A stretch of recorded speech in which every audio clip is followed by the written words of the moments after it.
What's going on, everyone, and welcome to another episode of the 49 Carats podcast.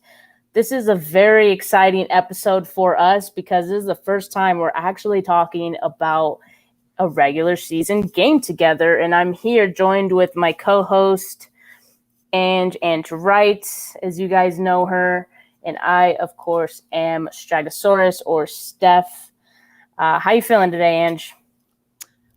Oh, I'm feeling good. Got the dub, so can't complain. I'm not going to complain. We could get into it, but it was a nail biter yesterday, and surprisingly so. I don't think anyone expected that near the end of the game, and of course, I know we're going to talk about it. But I'm just happy they got the win, and happy to be recording with my friend Steph. Yeah, of course. So as you guys know, the way we start every episode, we do a This Week in 49ers History. We talk about something that happened, in 49ers history, as you might guess. So I got two for This Week in 49ers History. So the first one, in September 9th, 2012, David Akers. You remember that name? David Akers tied the NFL record with a 63-yard field goal in a game versus the Packers at Lambeau Field, which they eventually won. The 49ers, that is. They won that game 30-22. Of course, Akers' record has since been passed. Matt Prater passed it in 2013 with a 64-yard field goal. Pretty impressive. It's funny you said you remember that name because I remember that exact game, and I remember how cool that was. Because I mean, I know we say kickers don't matter, but who doesn't love like a record-breaking field goal? Who doesn't love a long-ass field goal? Like everyone loves that, especially when they make it. So great memory. Hey, good kickers matter, and Akers, I think, was one of those. He was one of those kickers. So, right. Yeah. Good for him. Yeah, so good times. The second This Week in 49ers history, so on this day, actually, September 13th in 1992, the 49ers and the Bills combined for 1,086 yards in total offense. So both Steve Young and Jim Kelly each threw for more than 400 yards. It was a crazy game. It played at Candlestick. I believe the Bills ended up winning that game, but this is a cool fact about that one, that neither team punted throughout the game, and that was a first in NFL history. That's insane. Can you imagine watching a game with no punts? So that was I imagine that was probably like the original Rams versus who the Rams played that one year. Was it the Saints, or it was the Chiefs? The Rams versus Chiefs game from a couple years ago. I imagine it probably went something like that for the 49ers. I would love to be there in person for that. Right? A blast. Right. So those were some good memes. Right. Good times. We love this day in 49ers history. Yeah. And, we have another game to talk about, a win, maybe not the greatest memory, but like you said, a dub is a dub. So let's talk about some of the news that happened, at least before the game. Yeah, there was some news coming into the game that wasn't so great, with Jalen Hurd being placed on the short-term IR. We talked a little bit about this last episode, and touched on the fact that good thing it's short term, because if it were anything else, it would be even more depressing than it already is, given his injury history and what we were expecting from him this season. And then we saw Dante Johnson promoted to the 53-man roster. Shout out Dante. He probably has whiplash by now, but he did get into the game on Sunday. So that bringing him up, they actually used him. And then coming into the game, we found out that Trey Sermon was going to be inactive against the Lions, as well as Aaron Banks. So if you're looking for success from your draft picks, those aren't the first words you want to hear coming into week one. And there were a lot of questions and speculation around why Trey Sermon was inactive. I know Kyle Shanahan said after the game that they basically just decided to go with Moser, Williams, and Hasty. So do you think that this was some kind of like discipline or just performance based? What do you think was the reason behind Trey Sermon being inactive? It was definitely very odd. So I think everyone kind of just assumed that it was, something disciplinary.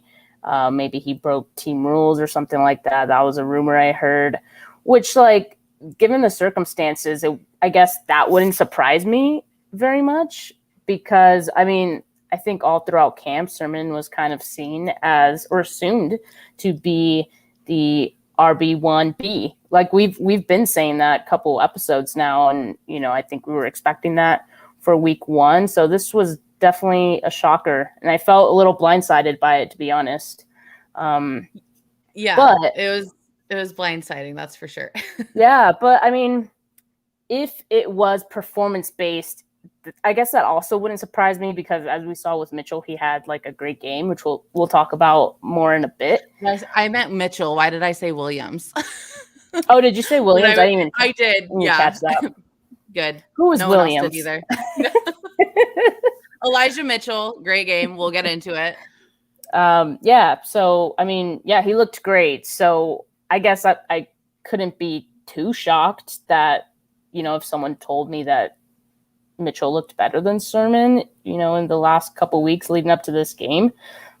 But still, it's still, I guess, a little disappointing given how high he was drafted. And, you just kind of assume that he's going to have a role. Not to say that he's not. I mean, it's only week 1.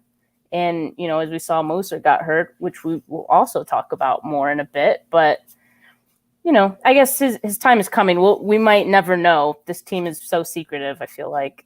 Yeah, that's kind of what I was going to touch on. But I feel like the past, really since the end of last season has given us kind of more insight into the way that Kyle Shanahan coaches, in that, we heard it last year when there were so many questions about the quarterback and people asked if Jimmy's job was in jeopardy. He basically said, everybody's job is in jeopardy. If there's someone that's better than someone I have on my team in a starting position, then yeah, like they can compete for that spot. And we saw a quarterback competition, which Jimmy Garoppolo won in training camp and through the preseason.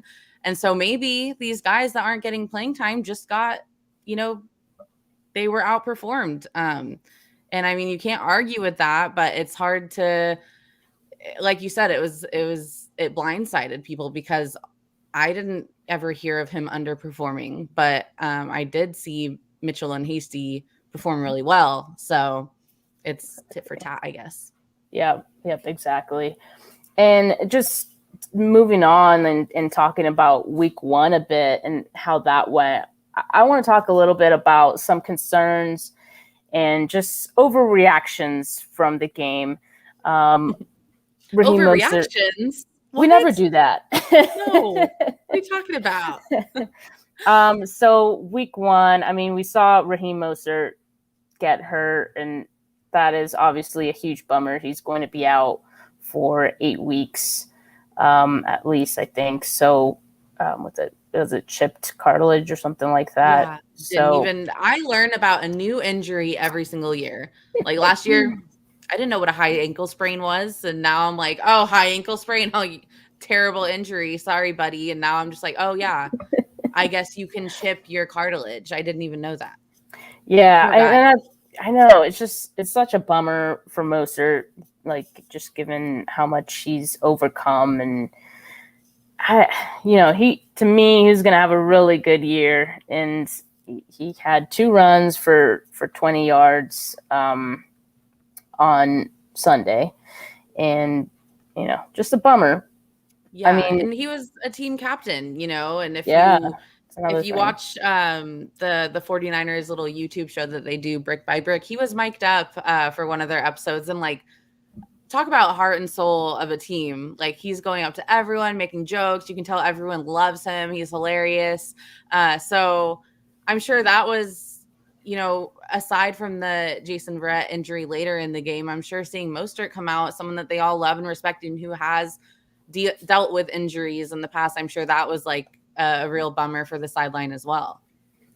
Especially the fact that most of the players in the running back room, they're pretty young. Like Moser is like the guy that they look up to and, has all the experience. So, we'll see if that hurts, I guess, the performance of the other running backs. But, obviously it's a big bummer for Moser. Yeah. Well, luckily they did well.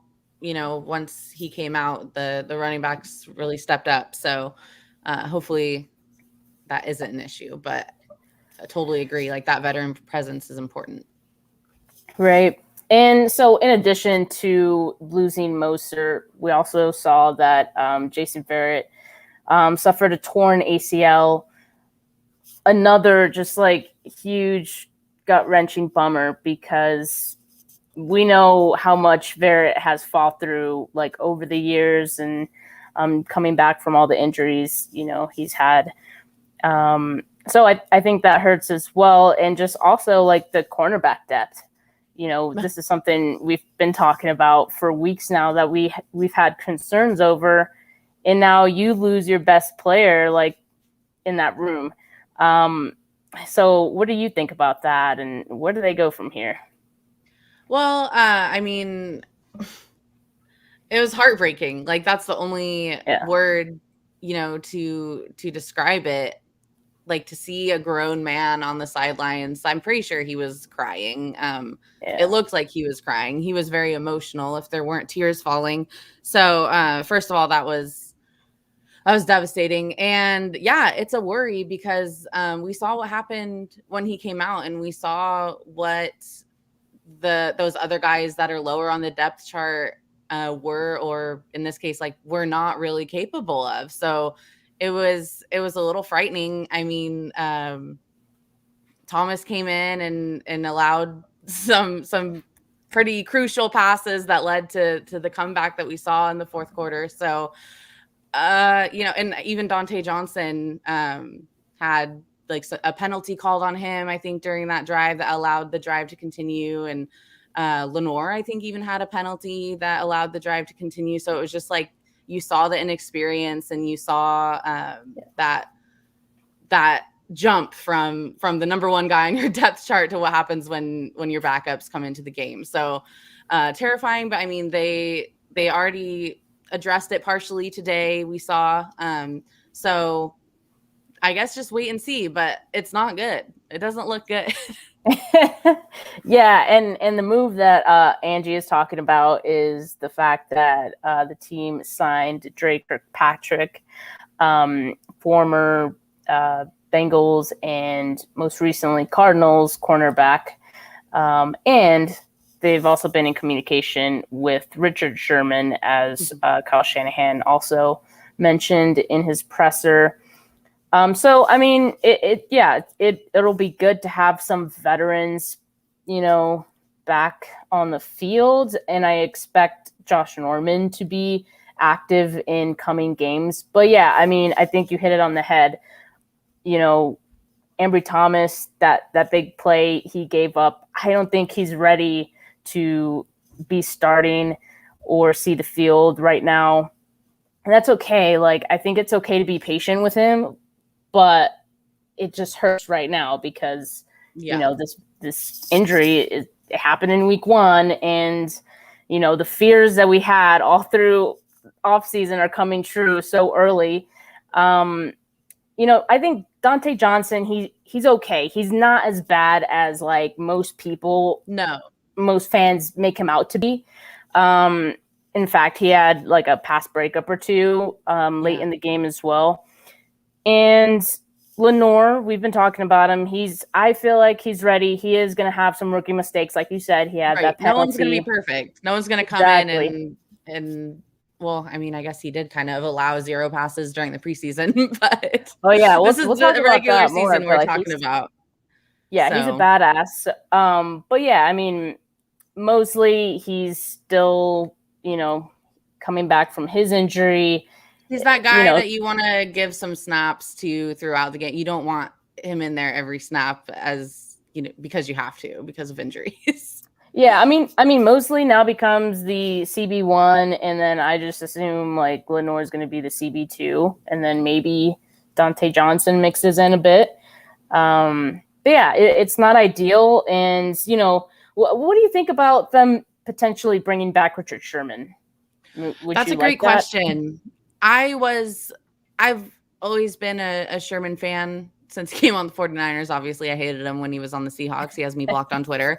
But That's right. I was one of the people who said that we should not re-sign Sherman because I thought that we could do better. I thought we'd better address the cornerback market or the cornerback position in the free agency market or in the draft, which, they didn't really do as well as a lot of people would have liked. Yeah.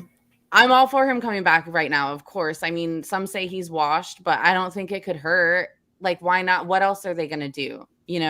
So I mean, he has that veteran presence.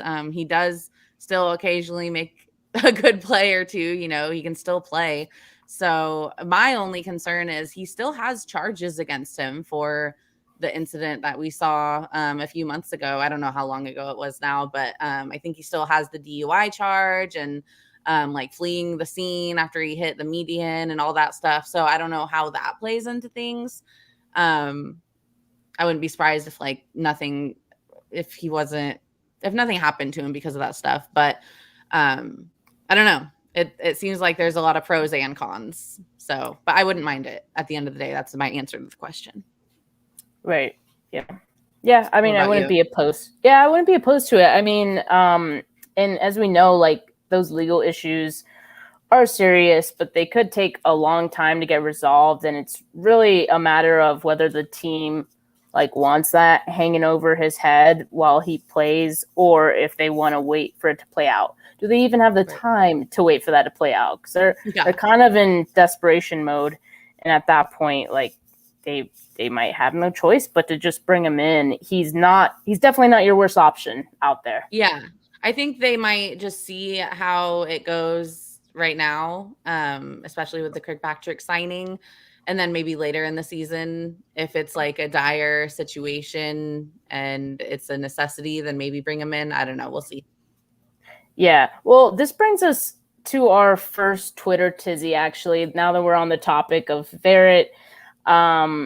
Switching gears a little bit. So do you think that Verrett or some of the starters should have been pulled given the fact that they had such a large lead late in the fourth? No.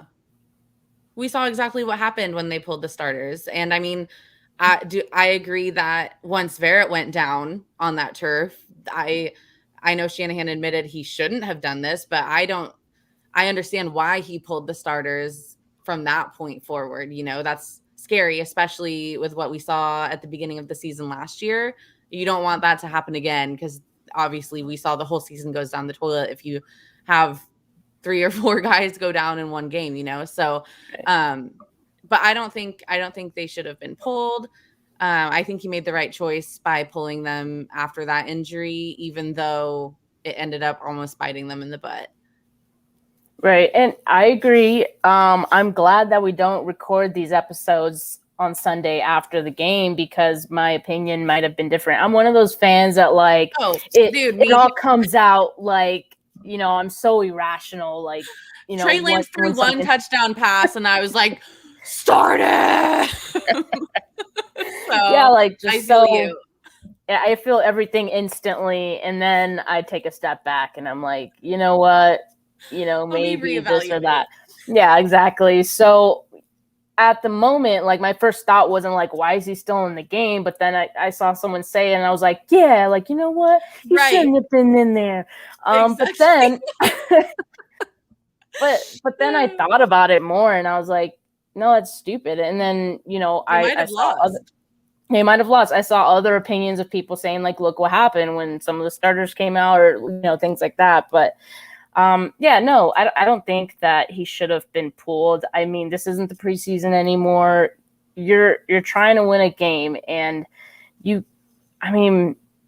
can't say like you have to keep your foot on the gas the whole game and then say that the starters should be pulled. Like that doesn't even make sense. So yeah, I don't think that he should have been pulled. Injuries happen. It could have happened at any time in the game. So, right. It's not like injuries only happen in the fourth quarter. Right. So right. If you so have that I mentality, why play anyone? It's obviously a bummer, but it's not Kyle Shanahan's decision making that caused Ferret to tear his ACL. Injuries happen. And Jimmy Garoppolo and George Kittle both said in the post-game presser, like that game it just goes to show how hard it is to win a game in the NFL. So you should play every single game, no matter who your opponent is, like it's going to be a hard-fought battle. So, right, true that. Your starters, keep them in. Amen. Going back to concerns and overreactions, because we just have so many. Yeah. So what happened with Aiyuk? Like he just kind of disappeared, really. Like he was active. He didn't have an injury designation leading up to the game, and then he just disappears. Like he barely played any snaps, but we saw him return a punt, and then after the game, like I don't know, Kyle Shanahan answered the question kind of vaguely and weirdly. I don't know. What do you make of Aiyuk being MIA? Sorry, I'm just laughing. I'm like, Kyle Shanahan answered a question vaguely? Like, what do you mean? When does that happen? What? Yeah. No, dude, that totally sucked. I hated that. Yeah. I love him. I love Aiyuk. So I didn't know what to make of it the entire game. I know everyone was saying like, oh, he must be in Kyle's doghouse, so that was the thoughts at first. And even, Matt Mayoko of NBC, he tweeted, after a hot start to training camp, Brandon Aiyuk tailed off dramatically. He is still learning how to be a pro. Kyle Shanahan clearly favors some of the other wide receivers right now. Message sent. So, I mean, the beat writers are usually in the know. I know everything they say isn't always true, but I mean, it seems to me by reading that yeah, he would be in the doghouse. But then we hear after the game that it's him coming back slowly from the hamstring, and Trent Sherfield, earned the right to be out there, basically, is what Kyle Shanahan said. So could it be both? I don't know.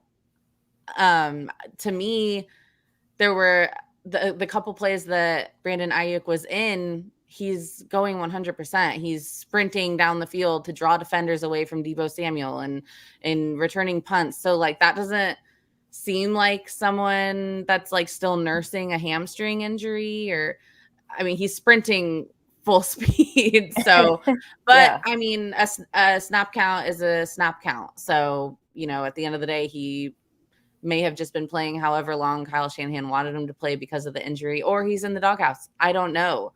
What do you think? I don't even know. I don't kind of like the Sermon thing, but like worse, because Sermon is like, he was a rookie, like, nothing was really given to him. But Aiyuk, he was like our wide receiver one. He is still considered our wide receiver one. So for him to barely play and to think that it might be performance-based, the reason that he barely played, like that it's just so odd to me. And I mean, I'm not ready to freak out about it. Like I'm trying really hard to just say like, it's just week one. So, let's just wait and see what happens. But it's just odd. And just like, even the comments from Matt Mayoko, still learning how to be a pro.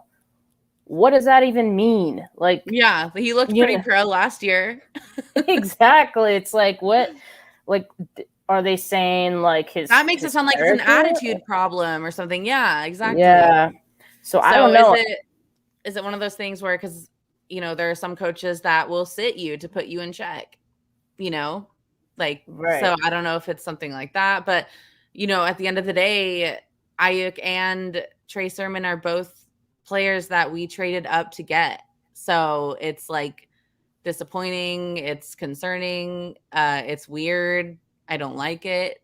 So I don't know. We'll see. It's only week one too. I mean, teams are still figuring things out. Week 1, usually, obviously the 49ers are, goddamn. But I don't know. It's weird times. It's been weird times for a while now. And there's a lot of ambiguity and vagueness. And I mean, for no one to have known that neither Brandon or Trey was going to play on Sunday is crazy. Like, those are, I don't want to make it about fantasy, but those are some of the 2 most drafted 49ers this season. So usually, there's some news about them if that's the case. And it was just weird. It was shocking. It was weird. Blindsided. Right. Should be the title of this episode. Blindsided. Yeah. Blindsided. And like, I mean, you hit the nail on the head again, because like, just saying, like, there's so much ambiguity and just secrecy almost. Like, it's just that, I think that's what makes me a little uncomfortable from a fan perspective, like not knowing what's going on and just like having to speculate. I mean, this fan base speculates anyway, like whether you do tell them the truth or not. But I don't know. It's just very, very odd, and I don't know what to make of it. So really quick though, since we're on the subject, cap or no cap, I understand you had the exact quote from Kyle Shanahan, right? He said about Aiyuk. Yeah, so he said, "We started Trent." That was me trying to sound like him. I don't know what that was. We started Trent. They've been rotating a lot throughout the preseason, which is true. But Aiyuk has only been back for a week after he tweaked his hamstring, and we want to be smart with that. Also, Trent Sherfield has earned the right to be out there more. So here's my take. Oh my God, I can't believe I'm going to say this. I'm going to say no cap. I'm going to say no cap. Okay. I'm going to ride with Kyle, because I think that Aiyuk's the man. I think that you're right. He was wide receiver 1 last year. He was going to be wide receiver 1 this year. I think if he is like that dude, you're not going to just not put him out there because of like whatever. I don't know. You're not going to he's not going to be in your doghouse if he's one of your best receivers. So I want to believe that, we're just bringing one of our best players back slowly from his hamstring tweak. And Trent Sherfield is a very capable wide receiver. And so that is why we rotated them. I don't know. No cap. Yeah. I mean, I think what you're saying is probably the most logical way to see it. I mean, I think both can be true. Obviously, Sherfield has been playing well, so it's not crazy to think that, he does deserve more playing time. I'm actually excited about that. A big Sherfield fan. Yeah, and Aiyuk, he is coming back from a hamstring injury. Those can be tricky. Those can linger. But then I think about him sprinting full speed. And I'm like, cap. That's a good point. I mean, I don't want to assume that it's something like personal or like something with Aiyuk's character, because I don't know. I hate to assume that about anyone. Yeah. But I will say. What? Oh, go ahead. No, I was just gonna say. So like Brad, who's on our show like a couple of weeks ago, he said he watched the brick by brick episodes, and Aiyuk wasn't in any of them. Is that weird? Is that odd? Yeah, that's pretty weird. And I can't believe I didn't even notice that, because I've been watching them. Because I'm just so laser focused on the quarterbacks. I'm like, why are they talking about the quarterbacks? That I didn't even know. I didn't even notice that. That's weird. But was Deebo Samuel featured that much in Brick by Brick? Yeah, I mean, Brad said that Deebo was in it, and I think he said Sherfield too. And, yeah, I hate putting on my tinfoil hat, but sometimes you have to, right? I don't know. K&N, man, it's real. Yeah, I don't know. I guess we'll see. We'll see. You can only nurse a healed hamstring for so long, so we'll find out. Yeah, exactly. Newbie says Aiyuk had drops in preseason. This is true. Then he asked, has he been vaccinated? Has he been vaccinated? I don't know. I would assume so. No I guess idea. seeing him in press conferences, you would know because whether he wore masks or not. But I don't recall.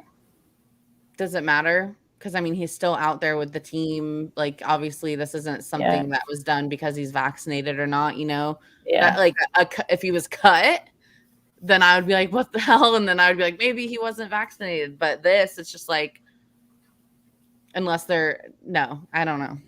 I don't think and like you keep saying like he's returning punts, god damn it, like like that just something's not adding up. Something is not adding up. It's weird, but I'm gonna try to wait another week to like make a decision. For now I say no cap, but I'm keeping a close eye on you, Kyle. I'm on to you. Yeah. We'll see. We'll see. All right. Moving on, going back to more concerns and overreactions. We have plenty today. All right. So one thing that I noticed was that the run defense wasn't as good as I thought it might be. Like all around, I just thought that the defense was going to like dominate, especially the defensive line. And I just kept seeing the Lions running backs just like keep squirting out of like the line, and you know, they were getting gashed up the middle, quite frankly. So what did you make of that? Like, did you notice that? And like, how much of that do you think had to do with Kinlaw not being there? Yeah, I definitely noticed it. It was hard not to, and I think it had everything to do with Kinlaw not being there. I mean, the last time that we saw a good run defense was in 2019, and obviously it's not the same line anymore. DeForest Buckner is gone. Nick Bosa is coming back from an ACL tear. Kinlaw was out. So, you know, it was week one. I don't think it's going to be 100% yet. And obviously in 2020, we had all those injuries, and, you know, that just a throwaway season basically is how I look at it. So this is really the first time that this line has been healthy and good. And I think they're just still figuring it out. And obviously Kinlaw being out was a glaring hole. Glaring. Oh, yeah, definitely. And so the 49ers linebackers and defensive tackles all had poor run defense grades per PFF, 51 or under for all of them, with the exception of DJ Jones.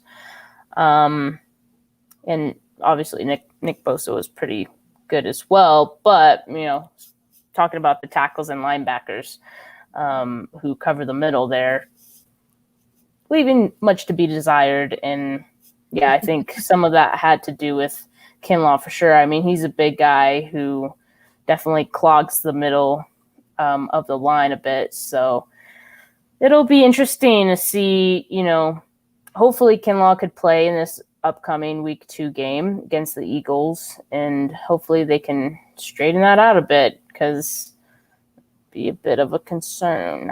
Yeah, especially, you know, the Eagles definitely have a mobile quarterback, so there's going to be a lot of trickiness going on. So I hope they're up for the challenge, because I mean, if you're just basing it off Sunday's performance, you might be a little bit nervous.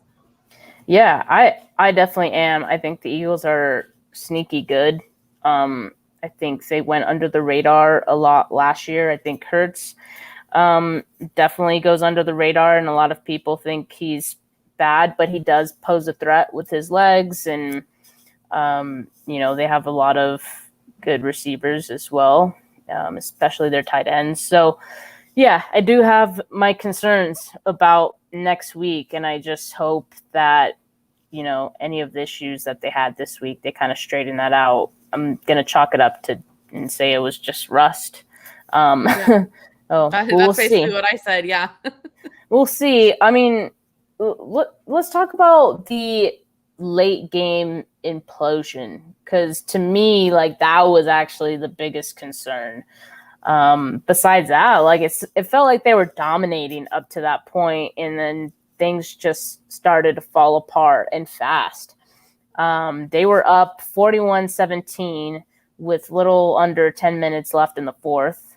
And then it quickly became 41-25 and then 41-33. This is how quickly things change in the NFL and in NFL games. One thing that Jimmy said after the game, I did not like this quote because it just, I don't know. Here's the quote. There was a bit of relaxation, I guess you could say, on the sideline. I hate to even say that, but we learned a valuable lesson. Some guys got taken out a little too early. Guys started to relax, and in this league, you can never relax. So it was a weird finish. Hate that.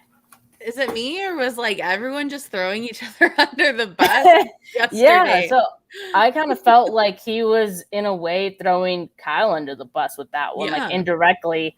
And I did not like that at all. First of all, take some ownership because when I watched the game back, I was like, okay, there was a lot of missed opportunities on offense, and it had nothing to do with the play calling.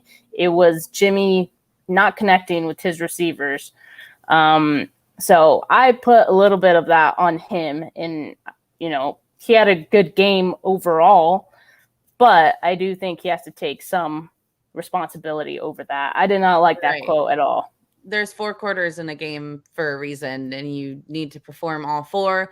That being said, obviously we know it was kind of garbage time. The starters were out, like he said. But yeah, they got relaxed. And yeah, newbie. I had newbie people that aren't watching video and just listening to audio are gonna be like, who's newbie? Newbie commented. He said, I had a flashback of the Super Bowl. Shanny has to learn to finish. Yeah, granted, the Super Bowl was a much smaller lead with a little more time left. So this yesterday was like, it was kind of just shocking. Like, I didn't even know what to say. I was watching the game with my friends who are 49ers fans, and we were all just kind of like, I think we were prepared to accept the fact that the 49ers might lose. I never really thought they were going to lose, but I was like, needed to mentally prepare myself. So yeah, it was crazy. Jimmy, I can't believe he said some guys got taken out a little early, but Kyle basically said the same thing himself. So I'm going to give him a pass. Yeah. But it's just the fact, like, we learned a valuable lesson. How many times do you have to learn this lesson? Like, I feel like in the Shanahan era, we've had so many of these situations where it's like you let the team come back late, where it's like, oh man, like it's so close, and then whoo, like, do you forget these lessons like over time that like you have to relearn them? I didn't. So that's the part I didn't like. I was like, we learned a valuable lesson.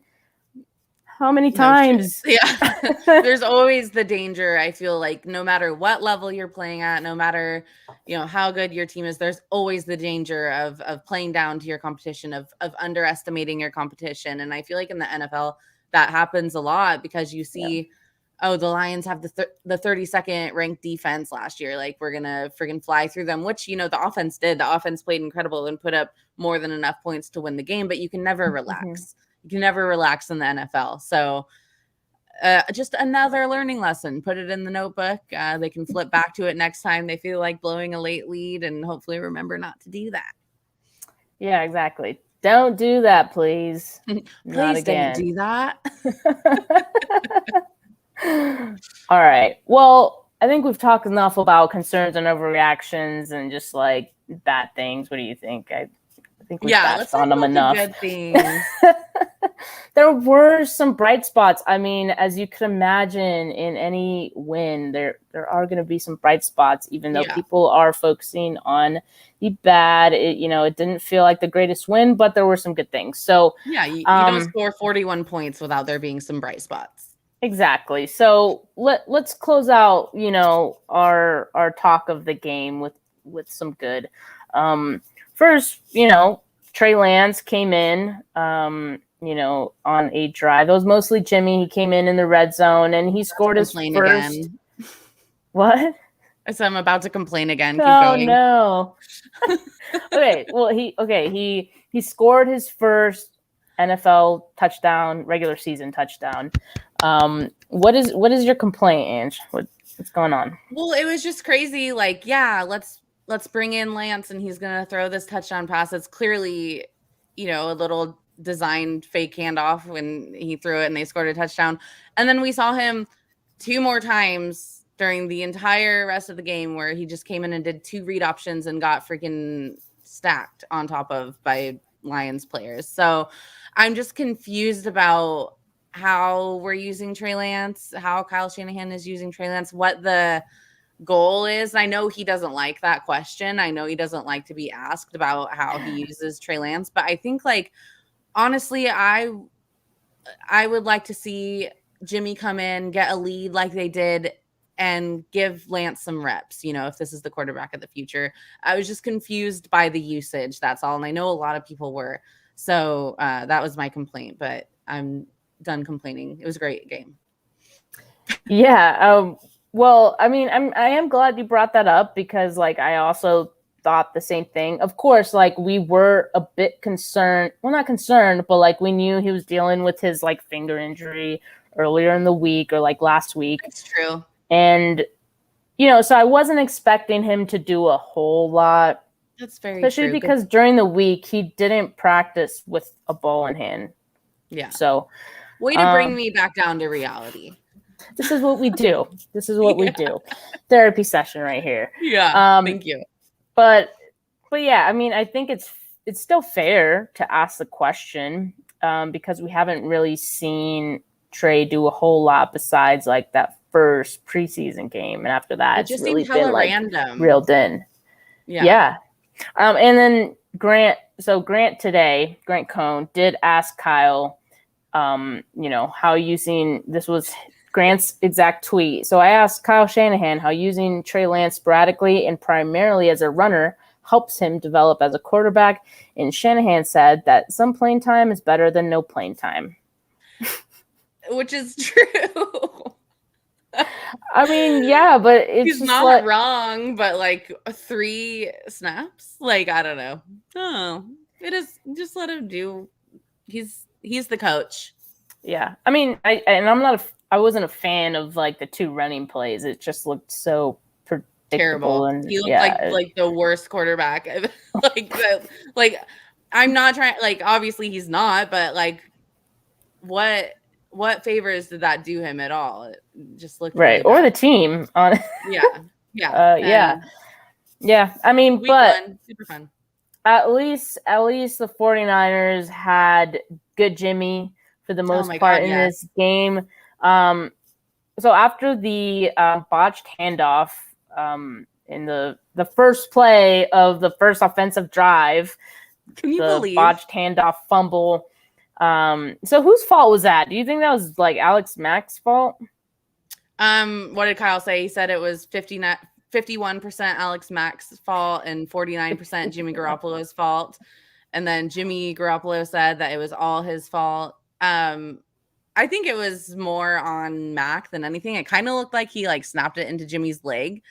I mean, not terrible, but definitely a chance to be fumbled. So I don't know. It was freaking ridiculous, though. I was like, here we go again. Right. Oh, my God. So this is how we're starting. Yeah, I'm glad. And, like, it says a lot that was the first play of the game, and then he got right back in there on the next possession, and they scored. So, big ups to Jimmy. He didn't let it get inside of his head or whatever, because, like, if I did that, my first play of the season where there was this offseason, like, this highly contested quarterback situation in the offseason, I come in and I fumble the first snap, even though it's not entirely my fault. Like, what everyone at home is saying.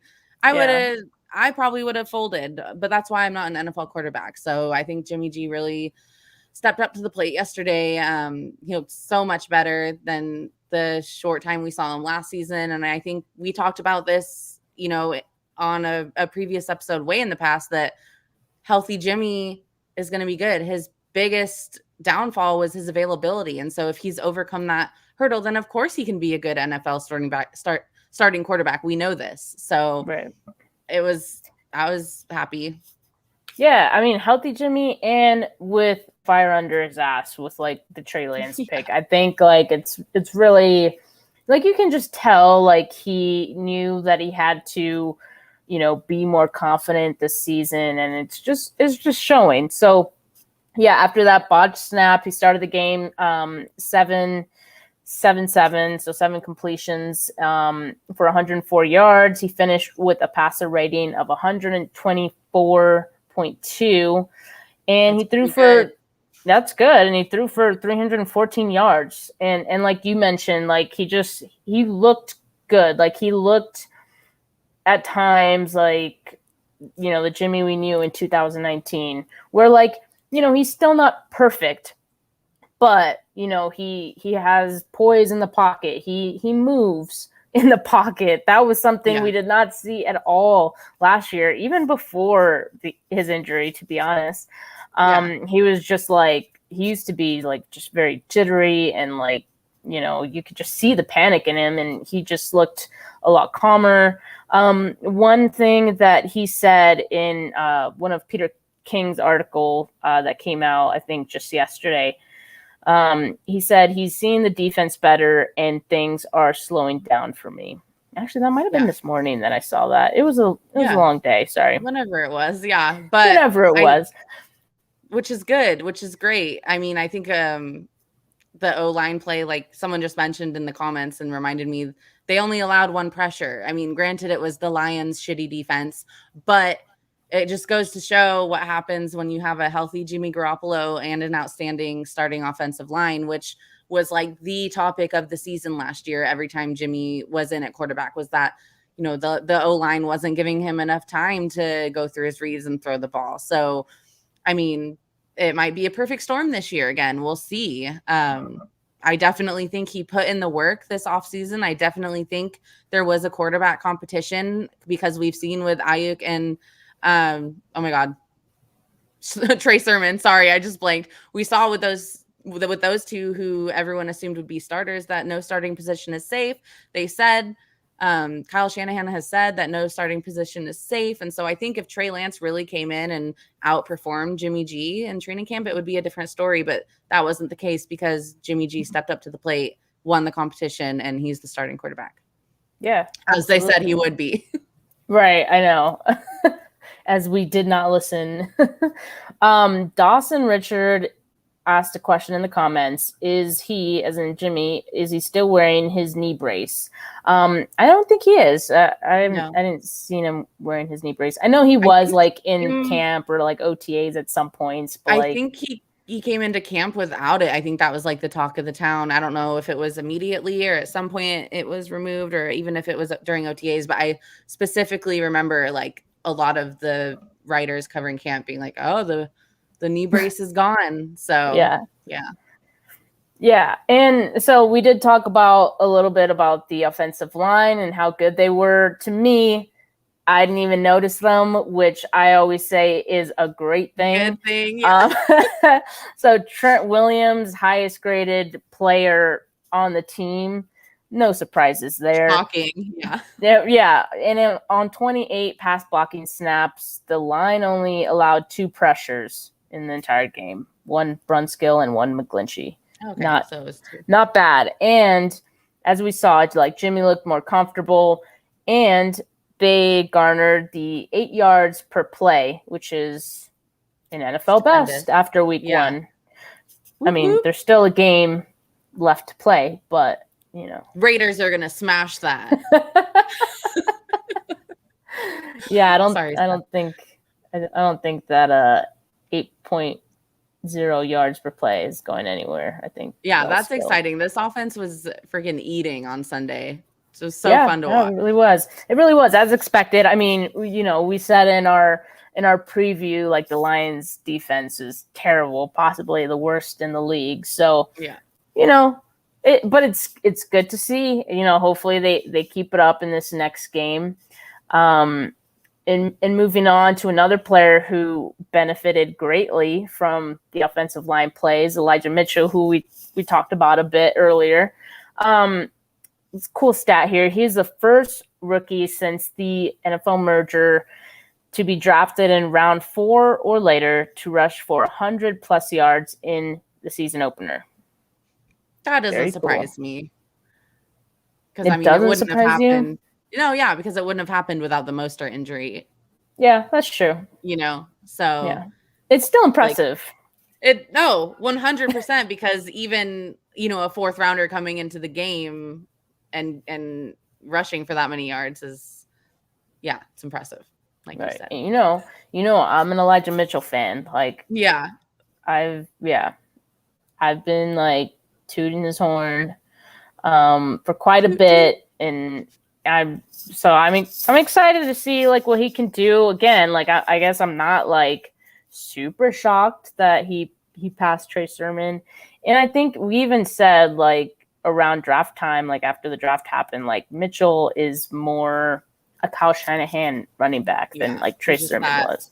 That one cut guy and gone, Mm-hmm. Which we saw yesterday. He was super exciting to watch. I saw some people on the timeline comparing him to Frank Gore, so he got the respect of Niner fans. Okay. Yeah, so that was fun. Yeah, 73 yards after contact as well. For Mitchell? Yeah. Oh my God. Wow. That's pretty impressive. Breaking those tackles, yeah. And what makes that even more impressive is he also faced 8 or more defenders in the box on 36.84% of his carries. Wow. So he was just beasting. Good for him. He's definitely someone who's going to be picked up on a lot of fantasy waiver wires this week. So do you want to hear what I did in my fantasy leagues? Do we care to hear about? Okay. Yeah, I had a terrible time, if that's where you're going. Because you have an Aiyuk. Yeah, I had Aiyuk and Moser, so that was fun. Shit, but tell me your story. Okay, so now I feel like I'm just like boasting, but after the Sermon news, like after Schefter said that he was going to be inactive, I picked up Mitchell in 3 of my leagues. Wow. I would have picked him up in all of them, but like my benches were kind of like stacked in all those other ones, and I didn't know Moser was going to get hurt, so like, Right, yeah. Yeah, so it's like a double whammy. Yeah. It's a double fantasy whammy with Sermon and Moster out. If for those of you listening, if you guys have a fantasy football team, make sure you make a claim for Elijah Mitchell. He is going to be getting a lot of work in the coming weeks. And our sweet prince, Jeff Wilson, should be coming back in no time. God, can't wait. Our Gucci prince, if you don't know. So pick him up in a couple weeks. He might have a role as well. Yeah. But another player that also was a bright spot in the week 1 win, Deebo Samuel. Mm-hmm. Wow, like he was Garoppolo's like favorite target. He had 9 receptions, 189 yards, a touchdown, and a fumble. We'll just forget about the fumble, Yeah, it didn't count. Yeah, I mean, we bad didn't. Too. Oh, dude, he looked so pissed on the sideline. I was like, yeah. And after the game, he was like, I was just hoping the defense was going to make a stop because I knew I just made a huge mistake. And I was like, oh, it's okay, still won. It was so cool to see. Yeah, lesson learned. It was so cool to see healthy Deebo Samuel, healthy Jimmy Garoppolo, healthy George Kittle, just like firing on all cylinders. It really took me back to 2019. It was. Deebo had a great game other than the fumble, but like you said, we're not counting it. Yeah, no, he looked really good. Hot yoga does wonders, as we know. Yeah. So, it was really good to see him ball out. And yeah, as newbie mentioned, second best Anquan Bolden season opener when Cap threw to him for over 200 yards. Yeah, great stat there, newbie. Good man. Good man. Yeah. We're full of them today. Yeah. But like on the defensive side of the ball, I know we talked about the little implosion, which some might blame on the defense, but all in all, I think the defense played pretty well. All things considered, Eric Armstead had 9 pressures. Street, Bosa, and Ford had 5 pressures each. Bosa looked good. Ford looked good. They also had a sack each as well. those three. What'd you think about Bosa and Ford? Like, it's so awesome to see them out there again and just dominating like they used to. Yeah. I lost my shit when Ford got his sack. Right. I was like going around the living room like, yeah.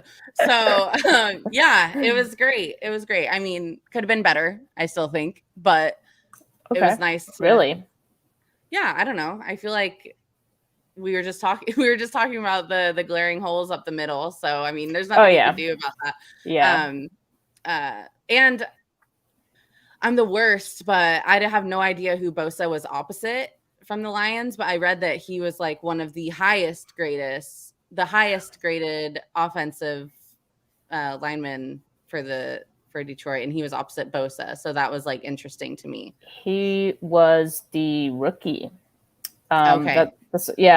So he was God, let me find his pronunciation because I suck at these. You don't want to butcher it. Penei Sewell. Yeah. He was the 7th overall pick. And like I in the preview that we did for week 1, like our last episode, I said, he's gonna have a, welcome to the NFL moment against Bosa, which Bosa had his, but he actually played really well against him, which obviously he's a first rounder for a reason. So I don't it wasn't expected, but like good for him. I mean, Bosa, that might be one of your toughest and matchups all season. Came back from an ACL. I mean, you could tell Bosa was gassed by the end of the game because he didn't play in any preseason games. So it was interesting to see him soaked in sweat and like looking beat because that's usually not the case. But I think it was a good welcome back for Bosa. Not welcome to the NFL, but a good welcome back for Bosa to remind him what he was missing. Yeah, definitely. It was really great to see. And D Ford, he had 6 pressures on 9 pass rush snaps. Is that good? That's nice. Catch my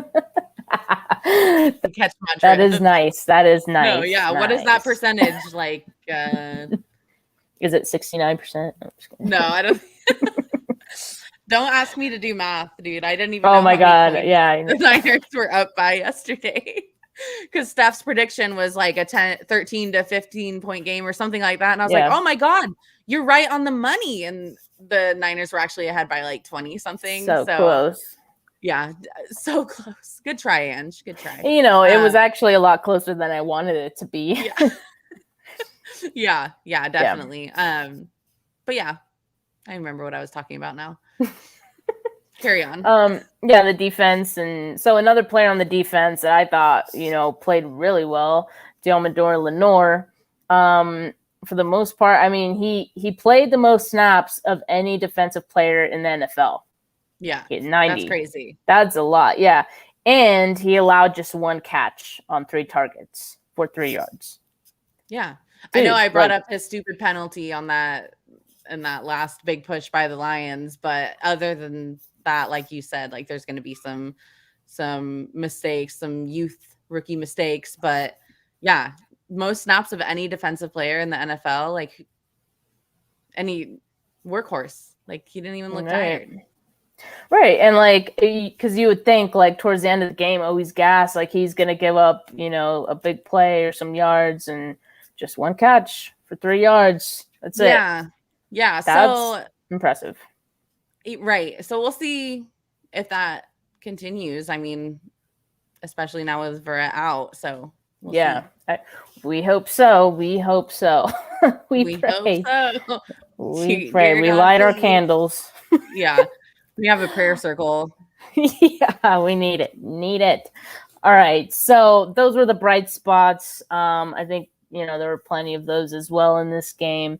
There was some injury news after the game, some worse than others. We already talked about Moser. He's going to be out 8 weeks with a chipped cartilage. Jason Ferret, as we mentioned as well, he's out for the season with the torn ACL. And then today, Shanahan gave some updates on some of the other players. So Greenlaw with a groin injury, he's dated today. Marcel Harris, Shanahan said he'd be good by Wednesday. D Ford, minor ankle sprain. but should be good for week 2. And then he expects Mosley back soon, hopefully back Sunday. That would please prayers for Mosley to be back on Sunday. And Jeff Wilson Jr. is on schedule for midseason return. We're excited. I hate even just seeing D Ford's name on there. I'm just like, why, God, why? Dude, I don't care if it says minor in front of it. I see ankle sprain and I'm just like, oh my God. Like, ouchie. Yeah, it's over, dude. It's over. Everyone's like, oh, the ankle is the hardest injury to recover from. So I'm just like, shit, I hope it's the minorest of minor because that terrifies me. Yeah, I wonder if he practices this week at all. I mean, they might just take it easy on him. And, if Shanahan says he should be good for week 2, I'm going to hope he is good and take his word for it. Dawson said, if it was a back injury, I would be more worried. Absolutely. Yeah, that'd probably be the end. Yeah. All right. Moving on to another cap or no cap. You ready? I'm ready. All right. So just yesterday, and this already feels like forever ago, but yesterday morning before all the games, Adam Schefter, brings out this report that, the 49ers feared that the Patriots would move up for Mac Jones. And that's why they moved up to number 3 overall, because they were worried that the Patriots would move up and get him. Cap or no cap, Ange? Cap. Why are we still talking about this? Shut up. What is it? Is this for retweets? Is this because they are so sad that they were wrong about who the 49ers were picking? I don't get it. I'm going to say cap because I am just team Kyle Shanahan today and just believing everything he says. So I'm rolling. I'm rolling with Kyle. Hashtag roll with Kyle. Hashtag Shanahan, only Shans, whatever. I believe him when he says that, they were high on Trey Lands pretty much the whole time. Yeah, I mean, I also say this is cap. I'm still waiting for the day that we disagree with each other. I feel like all of these we agree, but I mean, how could you not? It's I don't know. Again, why are we still talking about this? Why does it matter? And they already, the national media or folks from that national media have already said something to this effect before. So why are you saying it again? It's in case you didn't hear me, Sunday morning while you're waiting for all your injury news, I'm just going to drop this bomb on you to remind you all. I don't know why I'm doing that, but we know why they do it because we're talking about it. Everyone quote tweeted it. 49ers Goldmine says, take the L and move on, Chef. Get wrecked. Yeah. Get wrecked, Chef. Oh, that kind of rhymes. Get wrecked. It did. Don't get wrecked, Chef. You do a great job, but this ain't it. I know. I love that guy. Yeah. I love that guy, but he is wrong this time because we say so. Yeah. We are the end all be all. Okay, but in all seriousness, okay, I do I think that they liked Mac Jones? Sure. Of course. But I think they liked all of the quarterbacks, that were in the, top 5 of the draft, right? They put themselves in a position to draft whichever one they liked the most. If that ended up being Mac Jones, that would have been the pick. And that's the weird thing about this coming out now, because it's okay, if they feared that the Patriots were going to get Mac Jones, why didn't they pick Mac Jones at 3? Right. The math ain't mathin'. It's not. The math ain't mathin'. Exactly. Yeah. What? And I don't know. I don't know what the thinking is. I don't know. Come on. You nailed it for a second. You nailed it. All right. And we have one more Twitter tizzy. All right. One more before we head out. So there was some talk about after the Deebo Samuel touchdown, which was great, by the way, got me hyped. Yeah. But there were some people saying it was a perfect strike, and arguing with people that it was a Everyone was arguing about this throw. Perfectly thrown ball. What was your thought on that throw? I mean, obviously we're happy it was a touchdown, but was it underthrown or was it a perfect strike? Okay, like I obviously never played football because I would get wrecked. I played powder puff, but I was like more of a fullback. You don't know what powder puff is? No. Oh my God. Time out. Okay, hold on. Powder puff, we had it in high school, and it's like football, but with the girls, and it's like flag football, and it's a whole ass game, and like the school goes out, and the guys are cheerleaders, and like the football players are coaches for each powder puff team. So yeah, I was somewhat of a powder puff legend, but I will admit I'm not all too familiar with the different types of passes a quarterback throws. So, I mean, when you look at it, I'm used to a quarterback leading the receiver down the field. I'm not used to a receiver having to turn around, stop, come forward a little bit, catch the ball. It was a freaking amazing catch. I don't know how he caught it because the defender was right there. And so it was pointed out on Twitter that it was a back shoulder pass, and Jimmy Garoppolo said that that's what he was trying to do, was throw a back shoulder pass. So I'm going to read the definition of a back shoulder pass, and you can tell me what you think. Okay. Yep. Okay. So a back shoulder pass in football is a type of throw where the quarterback aims the ball. People are like probably laughing at me. That's what this podcast is about. I'm not a professional. Okay. We're educating each other here. So, yeah. Okay. It's a type of throw where the quarterback aims the ball to intersect with the path of a receiver just behind him. So I'm running this way, and it's going to be behind me as he runs down the field. It's an offensive tactic that takes advantage of a fundamental defensive rule by breaking a fundamental offensive rule. So whereas typically you want to lead the receiver, you're going to trick the defender into thinking that you're going to lead the receiver, and really you're going to throw behind him and do this back shoulder. So when I read that, I was like, okay. And he said that's what he was trying to do. I don't know if it was executed perfectly because, again, I'm not a pro. But, I mean, I understood it, and it worked, and it was a touchdown. So can I complain?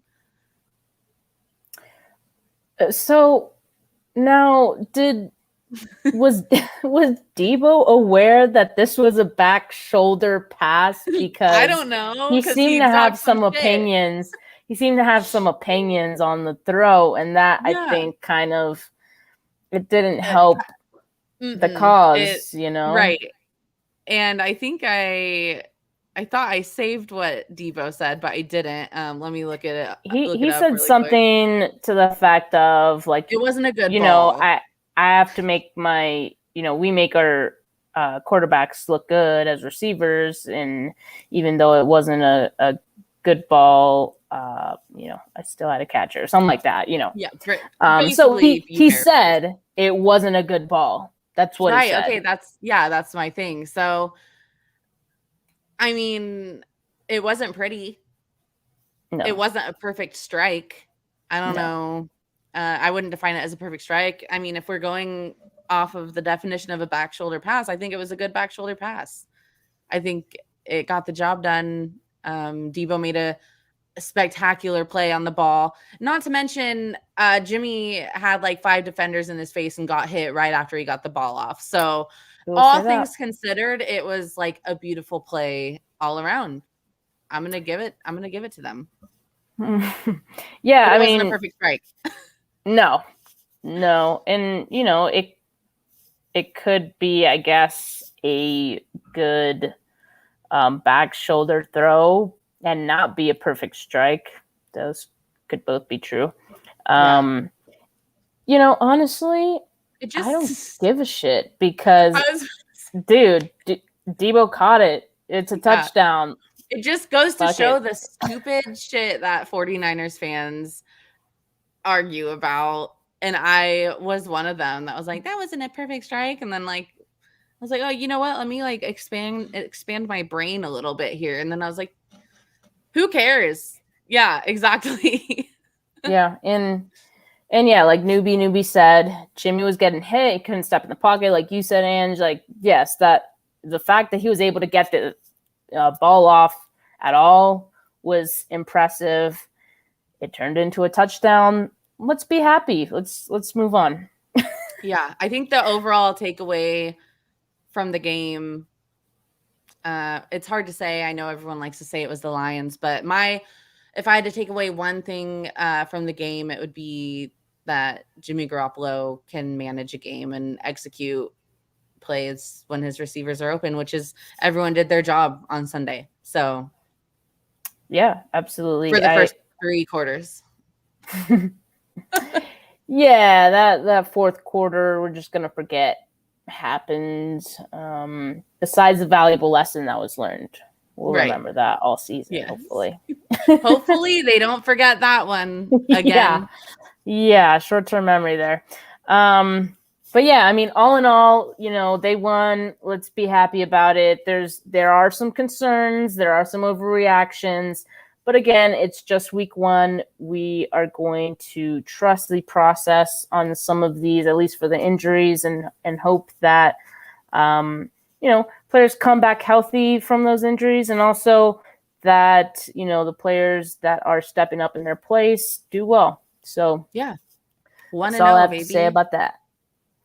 All right. I mean, 1-0. Yes, we are 1-0, as my chalkboard says over here. For the listeners, the audio listeners, 49ers 1-0. Hashtag 49K pod.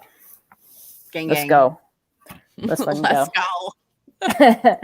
All right, but for all of you that have watched, thank you so much, and all of you listening, thank you. You can subscribe to us on YouTube, youtube.com/Dragosaurus. Find us on Twitter at 49K pod. And yeah, we're on all of the streaming platforms for podcasts, wherever you find podcasts. So yeah, until next week, right? Until next week, hopefully we'll be talking about a 2-0 record. Yes. Here's to the memes. Memes. Okay. Thanks everyone for listening, and have a good rest of your week. Peace.